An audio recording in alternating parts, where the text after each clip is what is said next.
Ooh. Oh, that's good. Maybe that's the baking spices that they're talking about. Alcohol makes everybody happy.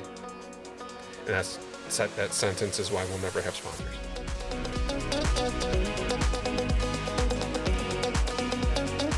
Oh, I'm going to have to read it off the paper because it's been too long. Welcome to Bourbon Idiots, the podcast that's just a snobby talk to tell you straight this stuff is worth your time or money, bringing you good conversation and hopefully better bourbon. I am the good Reverend Jeremy, that's esteemed Professor Phil, and today we are trying the Bomberger Declaration 2025. How you doing, Phil? Good. I got through it. Wow. Right? We have not recorded in probably half a year or something like that. It's been a while. It's been a spell, yeah. Honestly, the whole bourbon scene's kind of been slow. Haven't really been heard about anything like new and crazy coming out. It's just the standard stuff. One thing we are going to get into, but that Penelope came out in like June. So like RD1 had a new thing, and so did did they? I didn't investigate it. Right, I'll think about it later on. But anyway, there was two smaller distilleries that had new stuff out. Yeah, the smaller ones are more agile, like they're on their feet. But yeah, so today we're doing the Bomberger Declaration. This is annual. Like they put this out once a year. And Bomberger is one, like you've been drinking bourbon for longer than I have. When I started getting into it, the first thing you hear about is always like Pappy and the Wellers. The and allocated, the Buffalo hard to find. Yeah, that's always the first names you hear. I mean, beyond like the stuff you grew up knowing, like Jack Daniels and bourbons, like Jim Beam and all the stuff that's William Evans. Yeah, on the shelf all the time.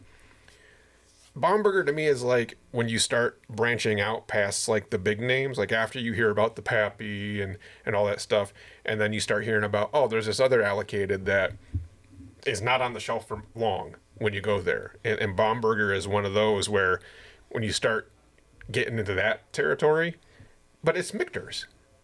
And it's on the bottle, you wouldn't know. It's, really tiny print on the bottom, bottled by Michter's Distillery, Louisville, Kentucky. So they're not hiding it, but it's distilled by Michter's. They do it once a year from their website. And I just looked this up because I didn't know what the connection was. I guess a farmer, John Schenck, founded the distillery back in 1750s. It then got renamed to Bomberger in the 1800s. And then it got named to Michter's in the mid-20th century is what it says. So in honor of the second name they have, they do this once a year.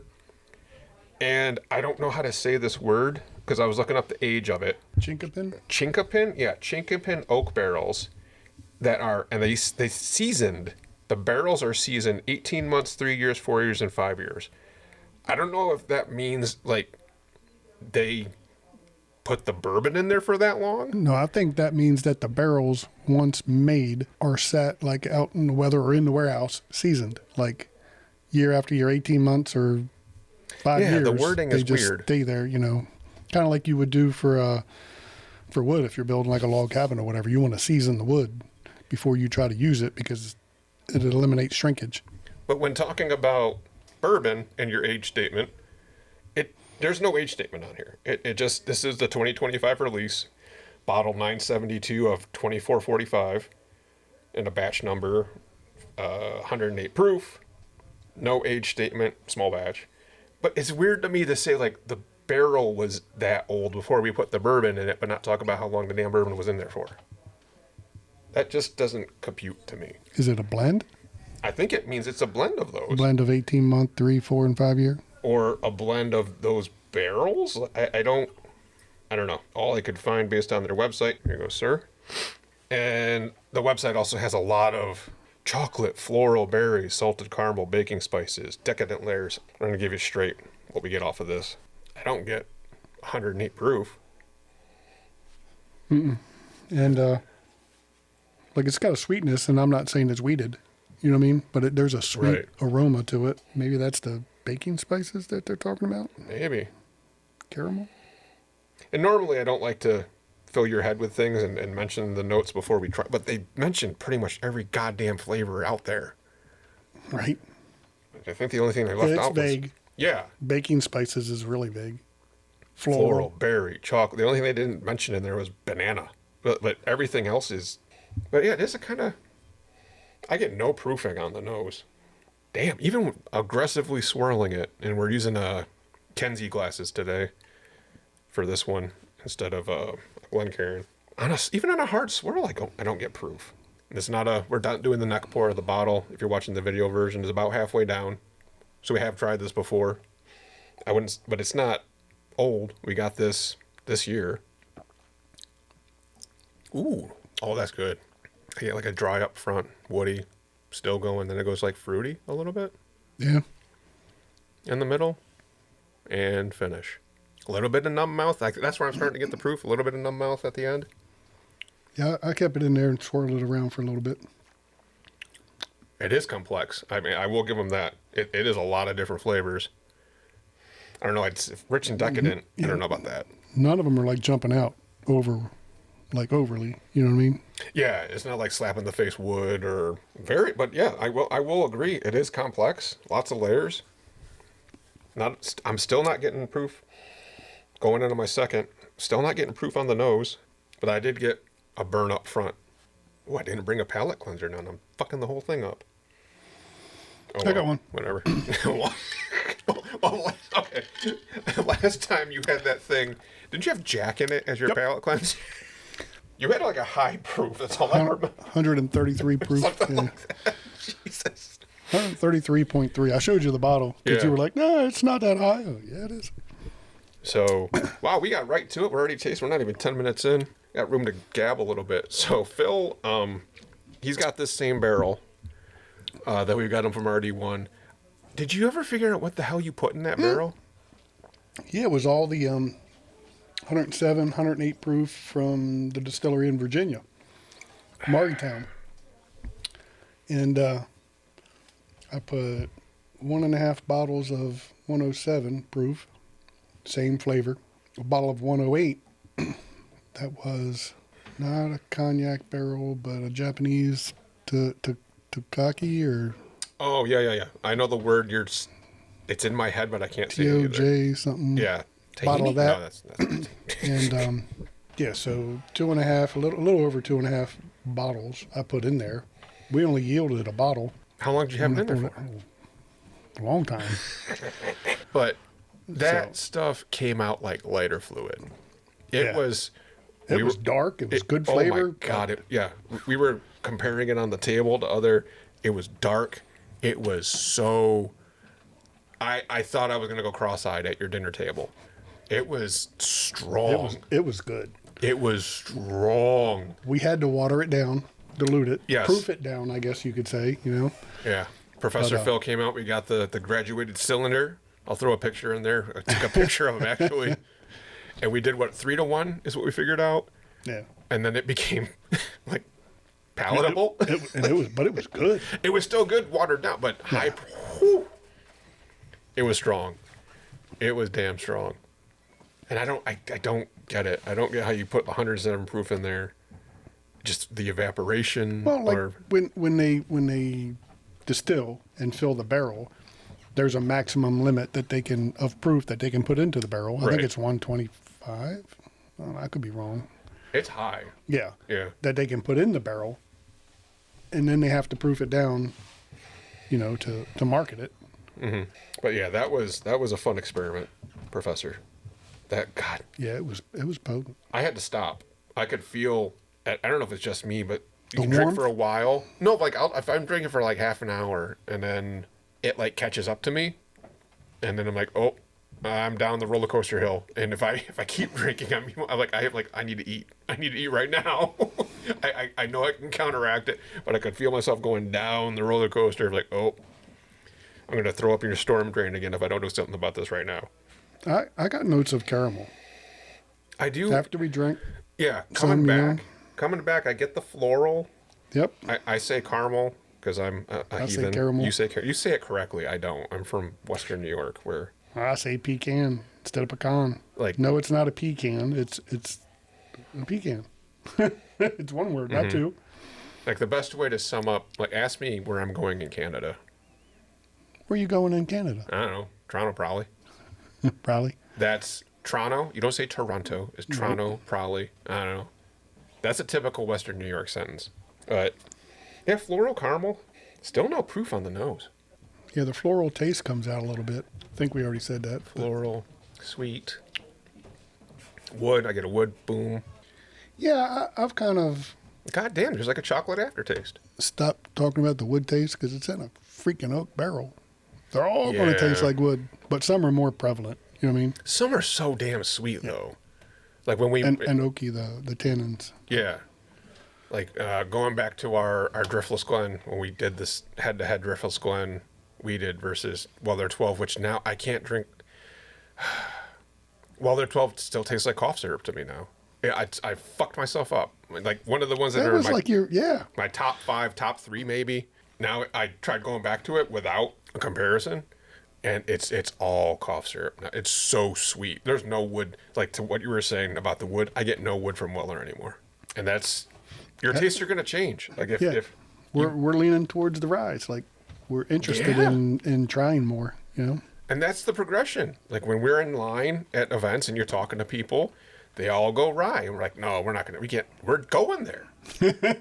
Right. And then the next thing is they all go to tequila. I don't know if I'm doing that, but Yeah, I've had my tequila days. I'm not. I Yeah, can't. no, thank you. I know they don't put the worm in it anymore, but it can't be that much better. I had guys that worked for me that went back home, and they came and brought me a barrel from a local farmer that makes it. And they were telling me that local farmers will make their tequilas, sell it to the big Really? people, and then those people will take it and blend it all in, and They just batch it? yeah, Huh. or they'll redistill it all mixed up. You know what I mean? I got you. Yeah, the more you distill like vodka and tequila, the more the impurities Yeah. it takes out. Like that Clicks from Buffalo Trace, that CLIX, that's just whatever, 159, whatever the Roman numerals. yeah. Yeah. They just over and over and over. No, I'd have to go through my tasting notes. I keep a Google Doc of notes of every bourbon I've ever had because I can't remember it, and I don't want to waste money if I've spent $40 on a pour to spend another 40. I think I've had other Bomberger and I liked it, but I mean, This is really good. this is really good. Yeah. And it's annual. This is the 2025. Yeah, I would pay $20 a pour for this if I was out and about. $20 a 1 ounce pour or $20 Yeah, a 2 it's ounce usually pour? 1 ounce. One It's ounce? usually 1 ounce, yeah. I would pay 20 for a 1 ounce to experience it and not kick myself the next day. Right? Higher than that? I don't know. Yeah, what did I do? We went down to our local place and I got Ocean something. Jefferson Ocean. There you go. You were dying to try that Yep. because it's Disappointed. aged at sea. Yeah, yeah. You're like, oh, it's gonna Man, be that's got to be good, because the temperature's out there, and the brininess of the ocean and Yeah, disappointed. yeah. You know what aged at sea probably means? On a float that's docked all the time, and you're just getting diesel from. What it talked about, like in the commercial and whatever that I saw, that it would travel. So it would really? get the northern hemisphere, the southern hemisphere. You really think they're doing that? Well, if they put so many barrels on a container and just left it on a ship for however long, Yeah, but aren't you paying transit on yeah. that? Yeah, that seems. unless it's your ship. Yeah, true. But no, container freight's not cheap. No, not at all. All right, back to happier stuff like alcohol. Alcohol makes everybody happy, and that sentence is why we'll never have sponsors. Hey, we should say happy belated Veterans Day to all of our fellow veterans. True. This is, wow, very complex. Lots of flavors all the way through. Not like an over-the-head proofing, but still good alcohol burn at 108. Yeah, it's very manageable. Like it's not, some That's a good way of putting it. new bourbon drinker trying to taste it won't be like overwhelmed by the burn. First sip you will, but Yeah. very sweet. Oh, sorry. Like Very sweet. I don't know if I'd say very sweet. not from the wheat, but I mean like from the caramel. I guess the flavor, the spices. Yeah. I didn't ever get the baking spices. Well, maybe Nah. maybe that's how I'm not interpreting it as spices. Yeah, I didn't get no apple pie, No, a la mode, or no. But I did get like the floral, like caramel nose. I get chocolate on the back end, like almost like a kind of mocha aftertaste. To me, when you say baking spices, I think like nutmeg and cinnamon and things that are more stronger than. Yeah, and I don't get any of that. my mind goes to allspice. Yeah, that's like It's a little bit of all little bit that. of everything, yeah. So I didn't get that out of it either. No, I didn't get that. So here on Bourbon Idiots, we don't give scores because we don't do math. Instead, we do 2 yes, no, maybes. 1 factoring just the juice and the second on the squeeze. So just on the juice, I would say yes. It's tasty. It's very tasty. Yeah. You get a wide range of flavors. It's a clean finish. There's nothing lingering on your palate that's saying like, bleh, I wouldn't do that again. We both finished our glasses. What would you say on just the juice? Yes. Yeah. Yeah, it's interesting. You know what I mean? Like you taste different stuff out of it. It's smooth. I would mix it. You know what I mean? It's good just the way it is. It's not something you'd have to mix. I wouldn't mix it either. That seems like a shame. We said that before of cheaper stuff you would mix it, or stuff that we've tried, like it's still sitting here, the Penelope. Yeah, I would say, oh yeah, be good or Coke. Oh, Pepsi, whatever. Yeah. Penelope straight. Toasted is still sitting here waiting to be bacon washed because we both didn't like that. We got to do something with it. So the Bomberger 25 now, factoring the squeeze, MSRP is 120. So we're north of the 3 digits. It's allocated. So you usually can only buy 1 bottle at a time. It only comes out once a year. $120 for this guy. Look, I've made comment before about the chase. That's the fun part. When you get one, hey. Again, and so, So, and like we said in the beginning episode, this is one, if you're not aware, and like you walk in like, you got an E.H. Taylor, and you turn around and leave, and you don't even know to look for this, you should. You should keep an eye out on it, because it's the once a year. It is one it is collectible, but I mean, Phil and I, we don't hoard the stuff, we drink it. 120, I'm like halfway between yes and maybe. At MSRP, I could go yes or maybe. And I think that's what I got this one for at Benny's was 120-ish, maybe 125, around there. Yeah, because it's, like I said, it's about the chase. Yeah. Find one, get one. Hey, you got it, I guess for the intention of the graphic I'm going to throw on, I would say yes, 120. It's not a hard yes. It's not like, oh my God, yes, don't hesitate. Yeah, it's... If you have an extra $120. Yeah, you could definitely spend 120 on a lot worse. There's stuff out there that's in that 100 150 range that I think is not worth a damn penny. Well, if you can have a penny, because they just stopped making them now. Whistle pig. Huh? Whistle pig. Oh, yeah. Oh, my God. No. So disappointed. I kept trying. The whistle. Okay. Phil whispered, I'll say whistle pig. We have tried. It's so overpriced. And it's not because it's rye. Agreed, because we're starting to get into rye. Yeah. So what would you say for 120 on the Bomberger 25? Yeah, I would. Like I said, because of the chase, if it only comes out once a year and every year it's different, it might be worth following. But if it's just every year, it's the same, then want once, get one and you're good. That's like, so what you were just talking about, that what popped in my head was the Bookers. Like there's 4 a year. And then I'm always like, because they're like 100, and I'm always like, I reach and then I don't, because they're all different every single time. But is it like 100, because it's 110 or maybe 90 to 110? Right. I gotta like Google it and like, is it worth the money? Because it's different every time. If Bomberger is like generally about this, but it's slightly different year to year, yeah, I would buy it. Right. Yeah, because it's not gonna be all of a sudden like, damn, this tastes like peanut butter or something. Right. So yeah, that's like is it the Infinity blend? Oh, the Old Elk. Yeah, like that bit you in the ass. I liked it. Yeah. Next year's like it had so much percentage of last year's. I was like, I like last year's. I didn't like that the next year. That's their gimmick though. How they keep just building on top of, and then if you have a bad year, how many years does it take to like wash that out? So yeah, that sounds like 4 yeses to me on Bomberger Declaration 25. That's awesome. Yeah. Yeah. Buy it. Yep. I would compare it. I'm not saying comparing it to flavor of Pappy's, but as far as the search, you know what I mean? Pappy's is really hard to find. Yeah. Because everybody's looking for it. Yeah. This, hey, yeah, if you see it, grab one, Yeah. So that's it. Mid-November right now. Don't know what's happening toward the end of the year. Hope we have some content out together for you to listen to deal with your in-laws or whoever comes over to your house for holidays. If you like the show, tell a friend about it. Leave a comment, ring the bell. We respond to everything. Phil, any closing thoughts? Yeah, if anybody wanted a sample of Pappy's, set it up. I don't know if you can do that. No, not Pappy's. What? Not Pappy's. You pawning off my Pappy? Well, yeah, that's right up there. But anyhow. Son of a bitch. No, not Pappy's. Whistle Pig. Whistle Pig. Yeah, that weeded one. We got Whistle Pig we're willing to give away. All right. I'm going to record another one right Yeah, make after sure you this. delete the Pappy part. But I don't know if I will. I don't know if you can say anybody wants a sample. No, we can't do that. You know what I mean? No. Like I seen, like Bruce will do it. Yeah, my buddy. I'm sure exchanged Bruce has a samples. lawyer. We don't have a lawyer. Yeah. Figure that out. All right. Thanks, everybody. Have a good one. See you later.